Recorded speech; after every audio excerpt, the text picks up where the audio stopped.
नमस्कार, आप देख रहे हैं दैनिक सवेरा। मैं हूं आपके साथ कुश कक्कड़। संसद का मॉनसून सत्र अब शुरू होने वाला है, जिसकी अब तारीख की भी घोषणा कर दी गई है और इस बार सत्र पहले से एक हफ्ते ज़्यादा चलेगा। यानी कि अब ये शुरू 21 जुलाई से शुरू होगा और 21 अगस्त तक चलेगा। आपको बता दें कि सत्र पिछली बार से एक हफ्ते ज़्यादा चलने वाला है, जो कि 21 जुलाई से शुरू होकर 21 अगस्त तक चलेगा। संसदीय कार्य मंत्री किरेन रिजिजू ने जानकारी दी है कि राष्ट्रपति द्रौपदी मुर्मू ने सरकार के प्रस्ताव को मंजूरी दे दी है।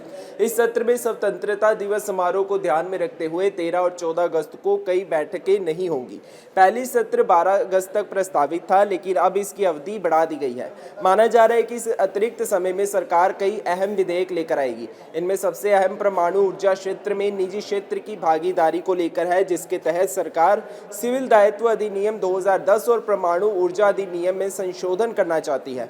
वहीं सत्र शुरू होने से पहले ही विपक्ष ऑपरेशन सिंदूर पर बहस की भी मांग कर रहा है, जिसके तहत 22 अप्रैल को पहलगाम में हुए आतंकवादी हमले के बाद जवाब में भारतीय सशस्त्र बलों ने पाकिस्तान में आतंकवादियों के ठिकानों पर हमला किया था। इसके अलावा विपक्ष अमेरिकी राष्ट्रपति डोनाल्ड ट्रंप के उस बयान पर भी सरकार से जवाब मांग रहा है, जिसमें उन्होंने भारत पाक संघर्ष के बीच मध्यस्थता का दावा किया था।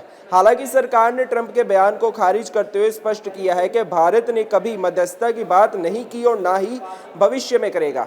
आपको बता दें कि संसद का मॉनसून सत्र 21 जुलाई से शुरू होकर 21 अगस्त तक चलेगा, जो पहले की तुलना में एक हफ्ता ज्यादा है।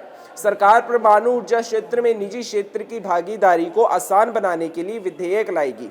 नमस्कार, आप देख रहे हैं दैनिक सवेरा। मैं हूं आपके साथ कुश कक्कड़। संसद का मॉनसून सत्र अब शुरू होने वाला है, जिसकी अब तारीख की भी घोषणा कर दी गई है और इस बार सत्र पहले से एक हफ्ते ज़्यादा चलेगा। यानी कि अब ये शुरू 21 जुलाई से शुरू होगा और 21 अगस्त तक चलेगा। आपको बता दें कि सत्र पिछली बार से एक हफ्ते ज़्यादा चलने वाला है, जो कि 21 जुलाई से शुरू होकर 21 अगस्त तक चलेगा। संसदीय कार्य मंत्री किरेन रिजिजू ने जानकारी दी है कि राष्ट्रपति द्रौपदी मुर्मू ने सरकार के प्रस्ताव को मंजूरी दे दी है।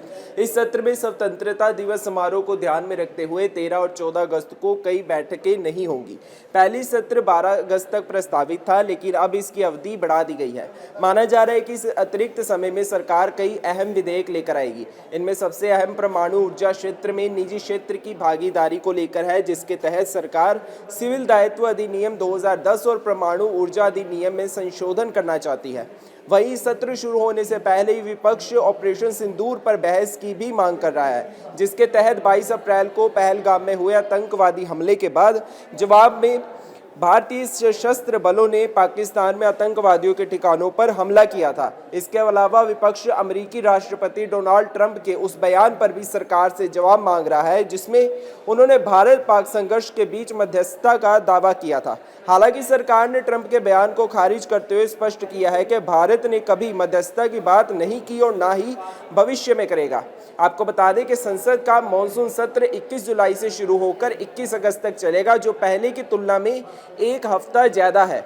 सरकार परमाणु ऊर्जा क्षेत्र में निजी क्षेत्र की भागीदारी को आसान बनाने के लिए विधेयक लाएगी।